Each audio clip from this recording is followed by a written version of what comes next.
ओम शांति। 23 सितंबर 2025 के ईश्वरीय महावाक्य है। पहले सुनते हैं मुरली का मुख्य पॉइंट्स। बाबा ने कहा, बाप आए हैं आत्माओं की बैटरी चार्ज करने। जितना याद में रहेंगे उतना शक्ति मिलेगी। नेक्स्ट, आत्माभिमानी बनना है, देह अभिमान छोड़ना है, घड़ी घड़ी अपने को आत्मा समझना है। सच्चा कनेक्शन सिर्फ बाप से है, याद से ही ज्योत जगती और पवित्रता आती है। ज्ञान है दिन, भक्ति है रात, अब दिन को याद करना है, रात को भूलना है। मनसा वाचा कर्मणा से किसी को दुख न दो, सुख देने वाला ही सच्चा बच्चा है। और अब सुनते हैं महावाक्यों को विस्तार से। मुरली का सार। मीठे बच्चे, हर बात में योग बल से काम लो। बाप से कुछ भी पूछने की बात नहीं है। तुम ईश्वरीय संतान हो, इसीलिए कोई भी आसुरी काम न करो। प्रश्न है, तुम्हारे इस योग बल की करामात क्या है? तुम्हारे इस योग बल की करामात क्या है? उत्तर है बाबा का, यही योग बल है जिससे तुम्हारी सब कर्मेंद्रियां बस हो जाती हैं। योग बल के सिवाय तुम पावन बन नहीं सकते। योग बल से ही सारी सृष्टि पावन बनती है। इसीलिए पावन बनने के लिए व भोजन को शुद्ध बनाने के लिए याद की यात्रा में रहो। युक्ति से चलो, नम्रता से व्यवहार करो। ओम शांति। रूहानी बाप रूहानी बच्चों को समझाते हैं, दुनिया में किसको मालूम नहीं है कि रूहानी बाप आकर स्वर्ग की व नई दुनिया की स्थापना कैसे करते हैं। कोई भी नहीं जानते। तुम बाप को कोई भी प्रकार की मांगनी नहीं कर सकते हो। तुम बाप से कोई भी प्रकार की मांगनी नहीं कर सकते हो। बाप सब कुछ समझाते हैं, कुछ भी पूछने की दरकार नहीं रहती। सब कुछ आप ही समझाते रहते हैं। बाप कहते हैं, मुझे कल्प कल्प इस भारत खंड में आकर क्या करना है, सो मैं जानता हूँ, तुम नहीं जानते। रोज रोज समझाते रहते हैं। कोई भल एक अक्षर भी न पूछे तो भी सब कुछ समझाते रहते हैं। कभी पूछते हैं खान पान की तकलीफ होती है, कभी पूछते हैं खान पान की तकलीफ होती है। अब यह तो समझ की बात है। बाबा ने कह दिया है, हर बात में योग बल से काम लो, याद की यात्रा से काम लो, और कहाँ भी जाओ तो मुख्य बात बाप को जरूर याद करना है, और कोई भी आसुरी काम नहीं करना है। हम ईश्वरीय संतान हैं, वह है सबका बाप। सबके लिए शिक्षा यह एक ही देंगे। बाप शिक्षा देते हैं, बच्चे स्वर्ग का मालिक बनना है। राजाई में भी पोजीशन तो होती है ना, हर एक के पुरुषार्थ अनुसार मर्तबा होता है। पुरुषार्थ बच्चों को करना है और प्रारब्ध भी बच्चों को पानी है। पुरुषार्थ कराने लिए बाप आते हैं। तुमको कुछ भी पता नहीं था कि बाप कब आएंगे। तुमको कुछ भी पता नहीं था कि बाप कब आएंगे, क्या आकर करेंगे, कहाँ ले जाएंगे।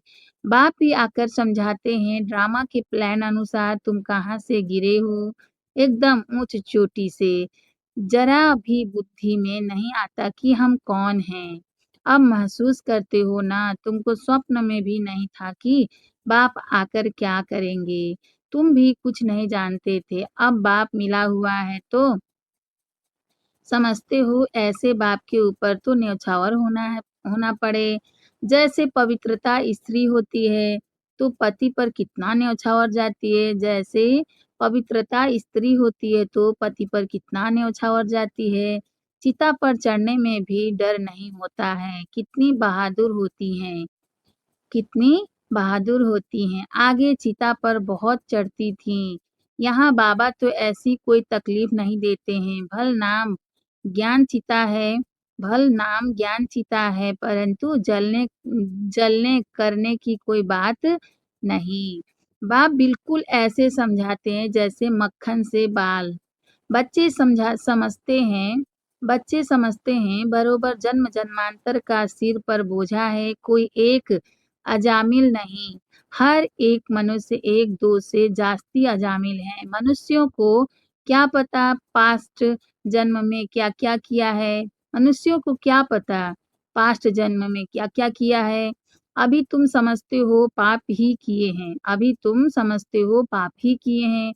वास्तव में पुण्य आत्मा एक भी नहीं है, सब है पाप आत्माएँ। पुण्य करे तो पुण्य आत्मा बन जाए। पुण्य आत्माएँ होती हैं सतयुग में। कोई ने हॉस्पिटल आदि बनाई सो क्या हुआ? सीढ़ी उतरने से थोड़े ही बच जाएगा।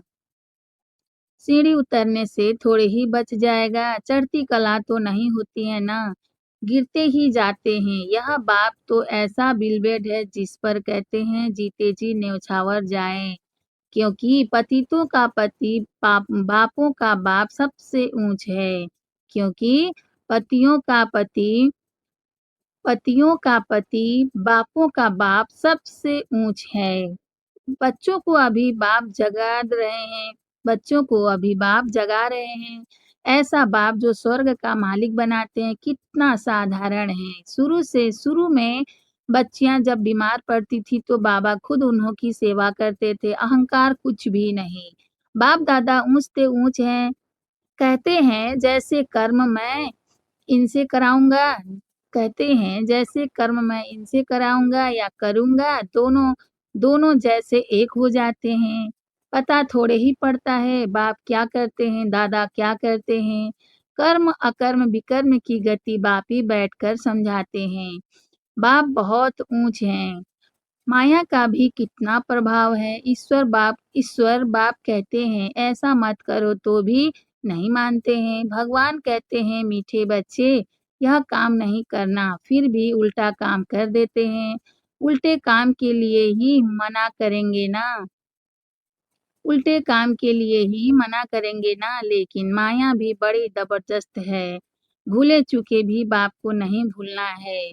कुछ भी करे, मारे अथवा कूटे, ऐसा कुछ बाप करते नहीं हैं। कुछ भी करे, मारे अथवा कूटे, ऐसा कुछ बाप करते नहीं हैं, यह एक्सट्रीम यह एक्सट्रीम में कहा जाता है। गीत भी है तुम्हारे दर को कभी नहीं छोड़ेंगे, चाहे कुछ भी कहो। बाहर में रखा ही क्या है, बुद्धि भी कहती है जाएँगे कहाँ? बुद्धि भी कहती है जाएँगे कहाँ? बाप बादशाही देते हैं, फिर थोड़े ही कभी मिलती है। ऐसे थोड़े ही हैं दूसरे जन्म में कुछ मिल सकता है, नहीं। यह पारलौकिक बाप हैं जो बेहद सुखधाम का तुमको मालिक बनाते हैं। बच्चों को दैवीय गुण भी धारण करने हैं, सो भी बाप राय देते हैं।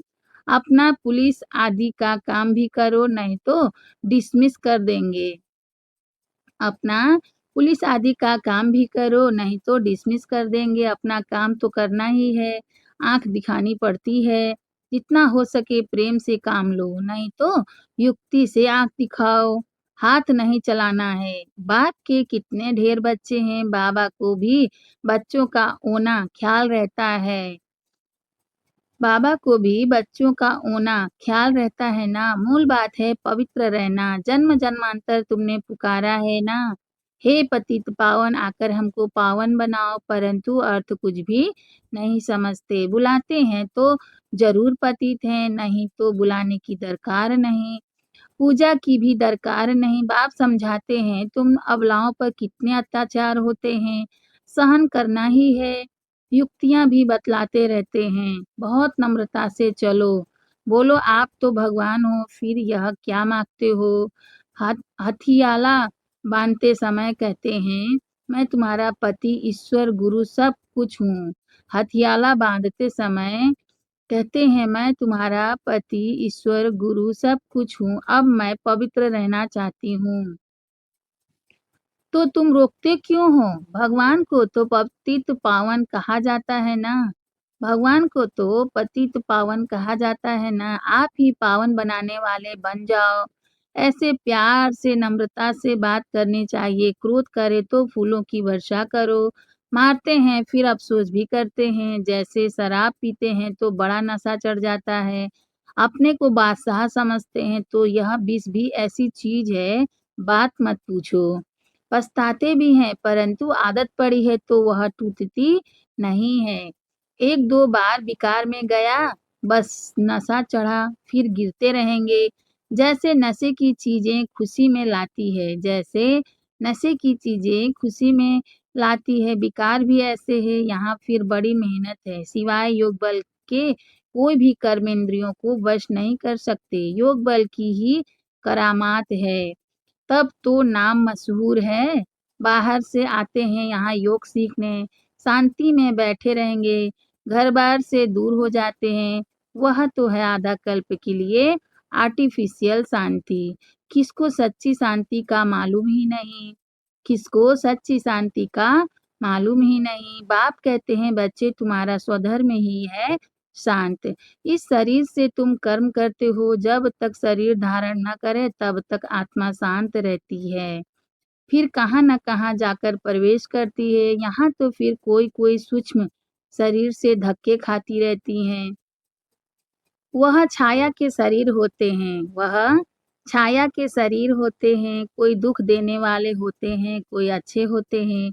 यहाँ भी कोई भले मनुष्य होते हैं, जो किसको दुःख नहीं देते हैं, कोई तो बहुत दुःख देते हैं, कोई जैसे साधु महात्मा होते हैं।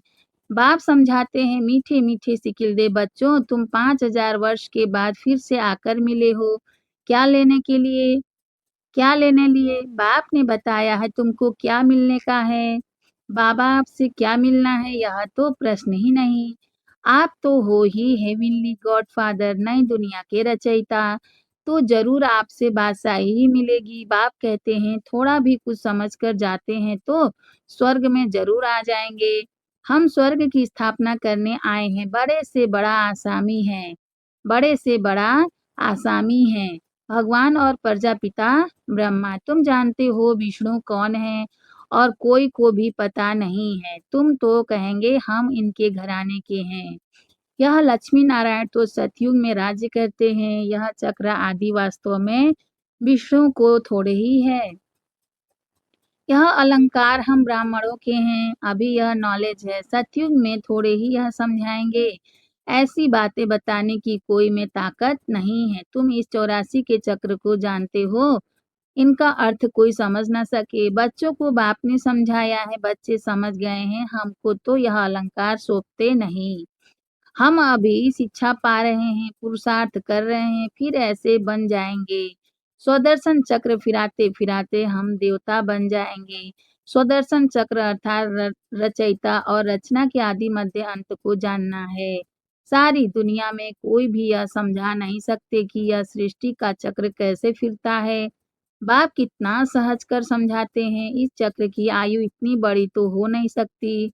मनुष्य सृष्टि का ही समाचार सुनाया जाता है, मनुष्य सृष्टि का ही समाचार सुनाया जाता है कि इतने मनुष्य हैं, ऐसे थोड़े ही बताया जाता है कि कुछ हैं, कितने हैं, मछलियाँ आदि कितनी हैं। मनुष्यों की ही बात है। तुमसे भी प्रश्न पूछते हैं, बाप सब कुछ बतलाते रहते हैं, सिर्फ उस पर पूरा ध्यान देना है। बाप ने समझाया है योग बल से तुम सृष्टि को पावन बनाते हो तो क्या योग बल से खाना शुद्ध नहीं हो सकता? बाप ने समझाया है योग बल से तुम सृष्टि को पावन बना सकते हो। योग बल से तुम सृष्टि को पावन बनाते हो तो क्या योग बल से खाना शुद्ध नहीं हो सकता? सकता है? अच्छा, तुम तो ऐसे बने हो फिर कोई को आप समान बनाते हो। अभी तुम बच्चे समझते हो कि बाप आया है स्वर्ग की बादशाही फिर से देने, तो इनको रिफ्यूज़ नहीं करना है। विश्व की बादशाही रिफ्यूज़ की तो खत्म, फिर रिफ्यूज़ किचड़े के डिब्बे में जाकर पड़ेंगे, फिर रिफ्यूज़ किचड़े के डिब्बे में जाकर पड़ेंगे। यह सारी दुनिया है किचड़ा, तो इनको रिफ्यूज़ ही कहेंगे। दुनिया का हाल देखो क्या है, तुम तो जानते हो हम विश्व के मालिक बनते हैं। यह किसको पता नहीं है कि सतयुग में एक ही राज्य था, मानेंगे नहीं। अपना घमंड रहता है तो फिर ज़रा भी सुनते नहीं, कह देते हैं यह सब आपकी कल्पना है। कल्पना से ही यह शरीर आदि बना हुआ है, अर्थ कुछ नहीं समझते। बस यह ईश्वर की कल्पना है, ईश्वर जो चाहे सो बनते हैं, उनका यह खेल है। उनका यह खेल ऐसी बातें करते हैं, बात मत पूछो। अभी तुम बच्चे जानते हो बाबा आया हुआ है, बुढ़िया भी कहती है, बाबा हर 5000 वर्ष के बाद हम आपसे स्वर्ग का वर्षा लेते हैं। बुढ़िया भी कहती हैं, बाबा हर 5000 वर्ष के बाद हम आपसे स्वर्ग का वर्षा लेते हैं। हम अभी आए हैं स्वर्ग की राजाई लेने। तुम जानते हो कि सभी एक्टर्स का अपना पार्ट है। एक का पार्ट न मिले दूसरे से, तुम फिर इसी ही नाम रूप में आकर इसी समय बाप से वर्षा लेने का पुरुषार्थ करेंगे। कितनी अथाह कमाई है। भल बाबा कहते हैं, थोड़ा भी सुना है तो स्वर्ग में आ जाएंगे, परंतु हर एक मनुष्य पुरुषार्थ तो ऊंच बनने का ही करते हैं ना। तो पुरुषार्थ है फर्स्ट। अच्छा, मीठे मीठे सिकिलधे बच्चों प्रति माता पिता बाप दादा का याद प्यार और गुड मॉर्निंग। रूहानी बाप की रूहानी बच्चों को नमस्ते। हम रूहानी बच्चों की रूहानी माता पिता बाप दादा को याद प्यार गुड मॉर्निंग। नमस्ते बाप दादा, नमस्ते बाप दादा, नमस्ते बाप दादा। शुक्रिया बाप दादा, शुक्रिया। वाह बाप दादा, वाह। धारणा के लिए मुख्य सार है फर्स्ट पॉइंट, जैसे बाबा बच्चों की सेवा करते हैं, कोई अहंकार नहीं, ऐसे फॉलो करना है। बाप की श्रीमत पर चलकर विश्व की बादशाही लेनी है, रिफ्यूज नहीं करनी है। सेकेंड पॉइंट है बाबा का, बापों का बाप पतियों का पति। बापों का बाप पतियों का पति जो सबसे ऊंचे बिलबेड है, उस पर जीते जी न्यौछावर जाना है, ज्ञान चिता पर बैठना है, कभी भूले चुके भी बाप को भूल उल्टा काम नहीं करना है। वरदान है बाबा का, खुशियों के अखुट खजाने से भरपूर सदा बेफिक्र बादशाह भव। खुशियों के अखुट खजाने से भरपूर सदा बेफिक्र बादशाह भव। खुशियों के सागर द्वारा रोज खुशी का अखुट खजाना मिलता है, इसीलिए किसी भी परिस्थिति में खुशी गायब नहीं हो सकती, किसी भी बात का फिक्र हो नहीं सकता। ऐसे नहीं प्रॉपर्टी का क्या होगा, परिवार का क्या होगा, परिवर्तन ही होगा ना। पुरानी दुनिया में कितना भी श्रेष्ठ हो लेकिन सब पुराना ही है। पुरानी दुनिया में कितना भी श्रेष्ठ हो लेकिन सब पुराना ही है, इसीलिए बेफिक्र बन गए। जो होगा अच्छा होगा। ब्राह्मणों के लिए सब अच्छा है, कुछ भी बुरा नहीं।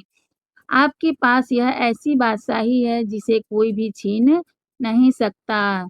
स्लोगन है बाबा का, इस संसार को एक अलौकिक खेल और परिस्थितियों को खिलौना मानकर चलो तो कभी निराश नहीं होंगे।